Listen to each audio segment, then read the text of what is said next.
Did the prophet Samuel misjudge both Saul and David?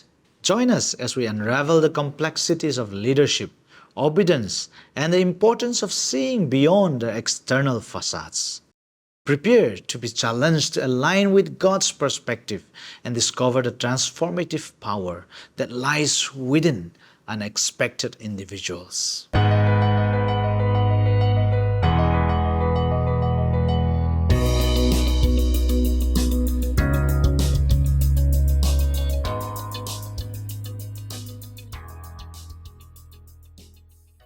Welcome again, dear friends.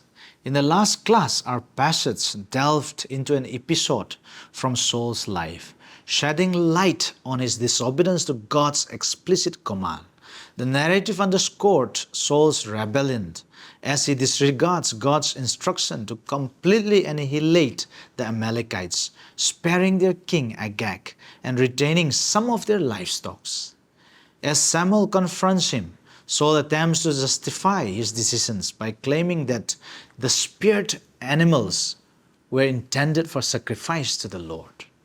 However, Samuel rebukes Saul, emphasizing that obedience holds greater value to God than sacrifices. Next, we saw Saul's insincere repentance and the consequences of his disobedience as God rejected him as king. Samuel's final act of executing Agag serves as a symbolic manifestation of God's justice against unrepentant evil. This action reflects God's unwavering commitment to righteousness and his refusal to tolerate persistent rebellion. The passage then concludes by depicting Samuel's sorrow for Saul's downfall. Today, we will look at chapter 16 and 17, where we shall encounter a man after God's own heart. God chooses David as king to succeed Saul and sends Samuel to Bethlehem to anoint him as king. Because Saul is forsaken of God, David is brought into court to play upon his harp to soothe the evil spirit of Saul. Chapter 16 of 1 Samuel brings us to a new subject. We will see David in contrast to Saul. In chapter 15, we had seen how God rejected Saul. God gave Saul not just one opportunity, but several. Yet he disobeyed. Saul revealed that he was totally disobedient to God. He should have made good, but he did not. The Lord did not need to wait to see the results of Saul's kingship. He already knew. But Saul needed to know. Therefore, Samuel needed to choose David. And Samuel needed to know because he loved Saul. The people needed to know because they had chosen Saul. Today, you and I need to know if we are genuine children of God. For this reason, we will be tested.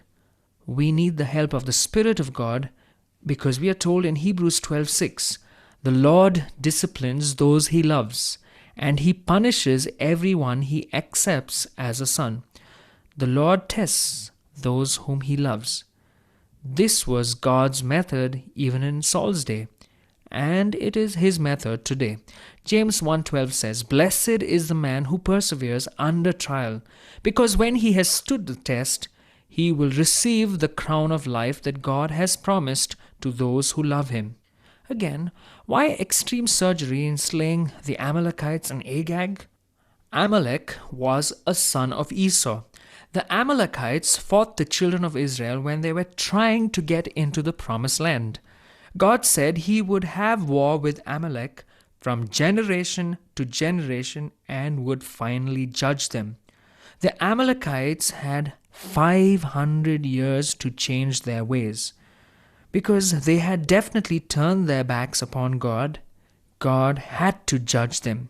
Now we come to the place where God chooses David to succeed Saul as king. God is sending Samuel to Bethlehem to anoint David king. David was God's choice. Although God had trouble with him, God has trouble with all of us, doesn't he? 1 Samuel chapter 16, verse 1. The Lord said to Samuel, "How long will you mourn for Saul? Since I have rejected him as king over Israel, fill your horn with oil and be on your way. I am sending you to Jesse of Bethlehem. I have chosen one of his sons to be king." Believe me, Saul had Samuel on his side. Samuel loved him and hated to see God set him aside. It hurt Samuel to give Saul the ultimatum that he had been rejected and dismissed as king. Samuel's sorrow makes it all the more impressive. But it's wonderful for us to take a lesson here for those of us who are involved in serving other people. A lot of times we might not get the results we expect. And believe me, friends, mourning will not help. Samuel kept on mourning, and see what God says. You better fill your horn with oil and be on your way.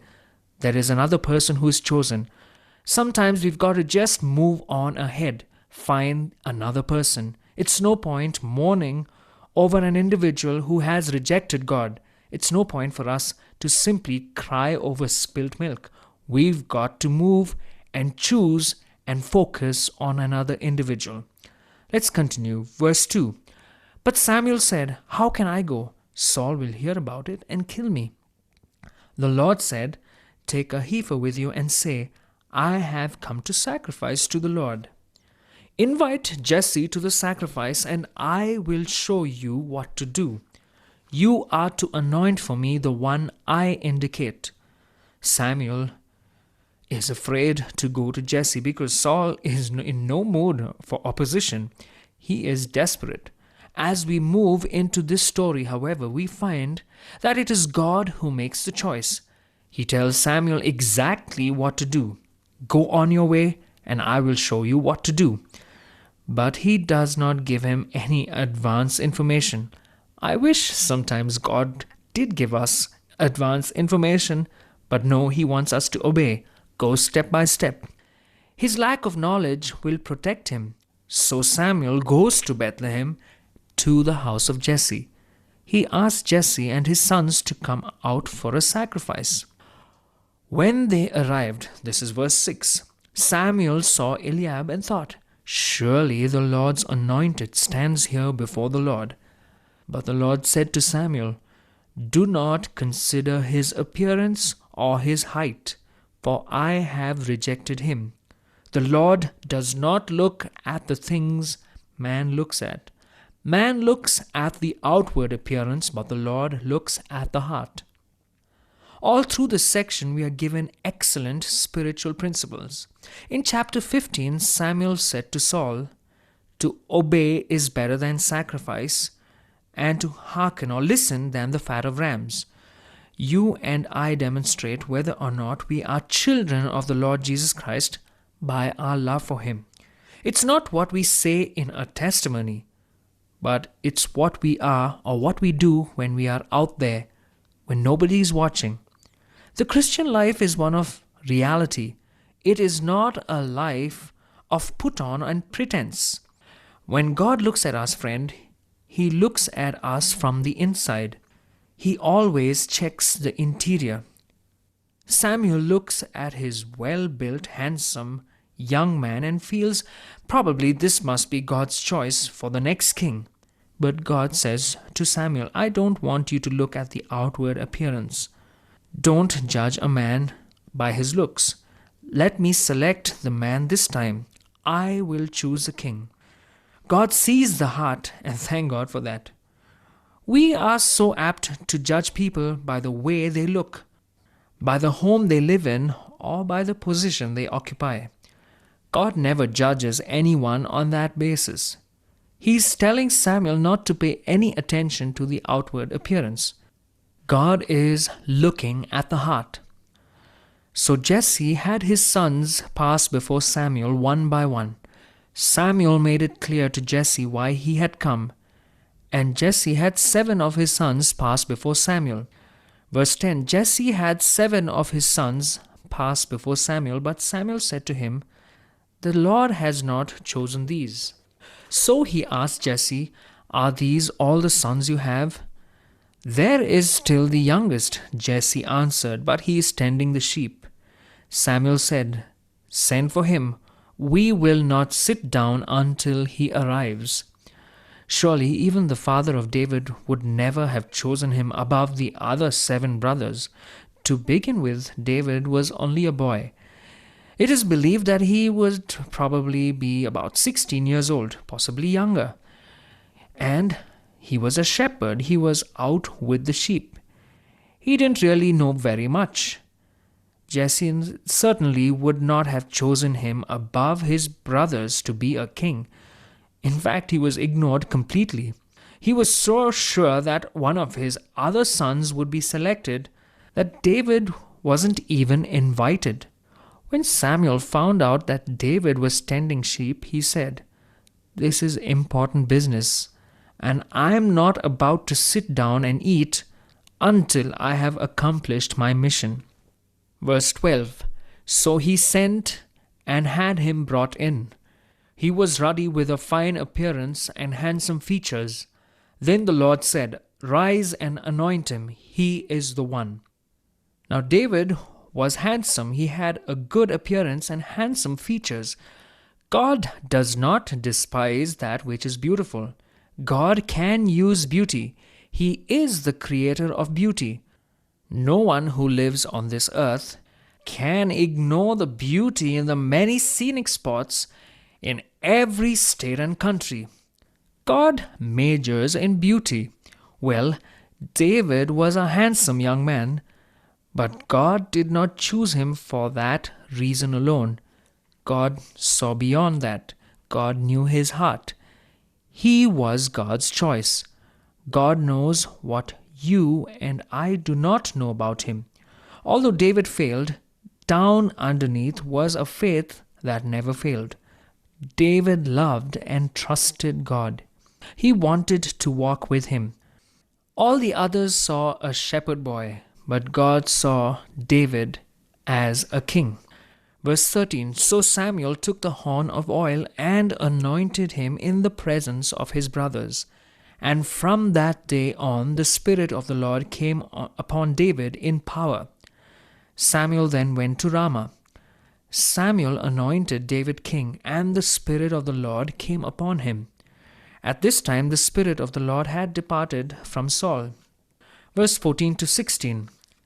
Now the Spirit of the Lord had departed from Saul, and an evil spirit from the Lord tormented him. Saul's attendants said to him, "See, an evil spirit from God is tormenting you. Let our Lord command his servants here to search for someone who can play the harp. He will play when the evil spirit from God comes upon you, and you will feel better." I believe Saul was completely taken over by Satan. His servants noted that he had this mental illness, the spiritual sickness. It is said that music has power to tame the savage beast. Saul's servants suggested a contest to find out who was the best musician, and David was chosen. But also note the way God is orchestrating events in order for David to be able to understand what life is in the palace. Verse 17. So Saul said to his attendants, "Find someone who plays well, and bring him to me." One of the servants answered, "I have seen a son of Jesse of Bethlehem who knows how to play the harp. He is a brave man and a warrior. He speaks well and is a fine-looking man, and the Lord is with him." Note this verse, "and the Lord is with him." The same phrase is repeated when talking about Joseph. The Lord was with Joseph, and that was the reason why he was successful. And here again we can see the Lord's presence with David is the reason for him rising to the occasion. Then Saul sent messengers to Jesse and said, this is verse 19, "Send me your son David, who is with the sheep." So Jesse took a donkey loaded with bread, a skin of wine, and a young goat, and sent them with his son David to Saul. David came to Saul and entered his service. Saul liked him very much, and David became one of his armor-bearers. Then Saul sent word to Jesse, saying, "Allow David to remain in my service, for I am pleased with him." Whenever the Spirit from God came upon Saul, David would take his harp and play. Then relief would come to Saul. He would feel better and the evil spirit would leave him. David was an unusual person in many ways. David is brought into the palace. God looks at the inner man when he chooses someone for a particular office or task. Saul is now forsaken of God, and David is brought into court to play upon his harp. Although it is not yet known, Israel has a new king. Chapter 17 is one of the most familiar passages in the Bible. This wonderful episode of David and Goliath reveals more than human bravery. It reveals that even as a young boy, David had a heart for God. He didn't volunteer to fight the giant because his people were being shamed, but because Goliath was defying the armies of the living God. As he faced his formidable foe, he testified to his faith in God. You come to me with a sword and a spear, with a shield, but I come to you in the name of the Lord of hosts, the God of the armies of Israel, whom you have defied. Israel is at war again with the Philistines, their perennial and perpetual enemy. Verse 3. The Philistines had occupied one hill and the Israelites another, with the valley between them. These two armies were at a standstill. Philistines on one mountain, Israel's on the other, with a valley between. The Philistines are the aggressors. Verse 4. A champion named Goliath, who was from Gath, came out of the Philistine camp. He was over 9 feet tall. He had a bronze helmet on his head and wore a coat of scale armor of bronze weighing 5,000 shekels. On his legs he wore bronze greaves, and a bronze javelin was slung on his back. Goliath was about 9 feet 9 inches tall. He could have played center or forward on any basketball team. Certainly these soldiers wanted to put the decision of the battle in the hands of Goliath and one Israelite. His spear shaft was like a weaver's rod, and its iron point weighed 600 shekels. His shield bearer went ahead of him. Verse 8. Goliath stood and shouted to the ranks of Israel, "Why do you come out and line up for battle? Am I not a Philistine? And are you not the servants of Saul? Choose a man and have him come down to me." Every day Goliath challenged the Israelites to send out a man to fight him. But after 40 days, no one had accepted. David came on the scene because he had brought food to his brothers who were serving in the army. David was alarmed that no one would accept the challenge. His brothers tried to send him back home, but David would not go. When Saul heard that David would go against Goliath, he tried to put his armor on him. David, however, was just a boy. He said, "I can't fight with these because I haven't tested them. I will just have to fight with the equipment I'm used to." What a lesson there is for us in this. Let's not try to be something or somebody we are not, or try to do something we really are not called to do. If God has called you to use a slingshot, friend, don't try to use a sword. If God has called you to speak, then speak. If God has called you to do something else, do that. If God has called you to sing, go ahead, sing. But if He has not called you to sing, for goodness sake, don't do it. Too many people are trying to use a sword when the slingshot is really more their size.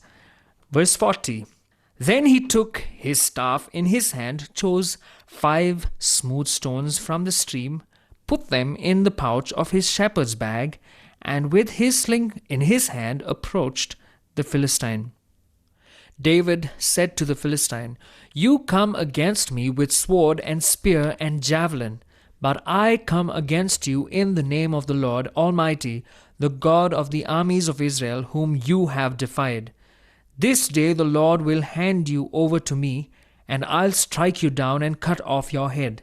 Today I will give the carcasses of the Philistine army to the birds of the air and the beasts of the earth, and the whole world will know that there is a God in Israel. all those gathered here will know that it is not by sword or spear that the Lord saves, for the battle is the Lord's, and he will give all of you into our hands. You know the rest of the story. It's so familiar. God gave David the victory, and he killed Goliath. The battle indeed was the Lord's, and the giant was delivered into David's hands. There are plenty great spiritual lessons in this chapter. We are in the world, but not of it. What a difference there is between David and Samson. Samson treated the Philistines as friends. He even married one of them. David treated Goliath as an enemy. The interesting thing is that David's faith enabled him to go out to meet the giant and defeat him. 1 John chapter 5 verse 4 says, "For everyone born of God overcomes the world. This is the victory that has overcome the world, even our faith." It is the same lesson Joshua learnt at Jericho. He found out that the battle is the Lord's. David also learned that he could not use the weapons of this world to fight the battle. He had to use his own weapons, his own methods, those in which God had schooled him. You've got talents, you've got abilities. God has given them to you. Use that so that his name would be glorified. Dear friends, the renowned philosopher Aristotle once remarked, "Personal beauty is a greater recommendation than any letter of reference."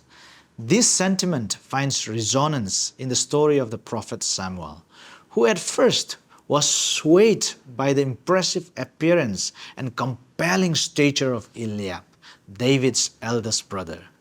However, this inclination to judge based on appearances was not unique to this instance.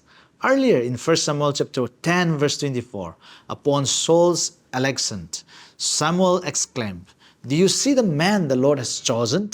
There is no one like him among all the people." Samuel's weakness for assessing individuals through their external attributes is a reflection of our human tendency to be influenced by outward appearances. However, the saying, "looks can be deceiving," resonates deeply, and we saw God correcting Samuel's misconception. This narrative serves as a cautionary tale against hasty judgments based on external appearances. The potential of an individual within the kingdom cannot be accurately gauged through superficial traits. We should recognize that God often selects unlikely or improbable candidates and transforms them into leaders that His people need. Frequently, God chooses a smaller force to triumph over a larger one, ensuring that He receives the glory. We must align with God's perspective, which recognizes the authentic qualities and potential that lies within, and recognize that God's criteria for leadership transcends the world's standards. God bless you.